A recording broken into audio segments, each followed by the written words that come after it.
વિસાવદરમાં રામનવમીની ભવ્ય શોભાયાત્રા નીકળી વિસાવદરમાં વિશ્વ હિન્દુ પરિષદ બજરંગ દળ દ્વારા સમસ્ત હિન્દુ સમાજ દ્વારા આયોજિત રામનવમીની ભવ્ય શોભાયાત્રા નીકળી હતી। આ શોભાયાત્રા ડીજેના સુરો સાથે સવારે રામ મંદિરથી શરૂ થઈને બસ સ્ટેશન ચોક મેઇન બજાર થઈ રામ મંદિરે પૂર્ણ થઈ હતી। શોભાયાત્રા દરમિયાન સેવાભાવીઓ દ્વારા ઠેર ઠેર ઠંડા શરબત છાશ સહિતનું વિતરણ કરવામાં આવ્યું હતું। આ શોભાયાત્રા પ્રસંગે સ્વામિનારાયણ ગુરુકુળના સ્વામી તેમજ આજુબાજુના મંદિરના સંત મહંત જોડાયા હતા તેમજ ભાવિ ભક્તો સહિતના આગેવાનો તેમજ ગ્રામજનો વેપારીઓએ હાજરી આપી હતી।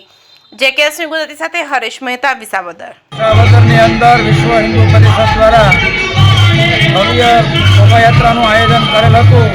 મર્યાદા પુરુષોત્તમ ભગવાન રામચંદ્રજી તેમજ ભગવાન સ્વામિનારાયણનો જે પ્રાગટ્ય દિવસ હોય વિસાવદર શહેરની અંદર ભવ્યથી ભવ્ય શોભાયાત્રા નીકળે।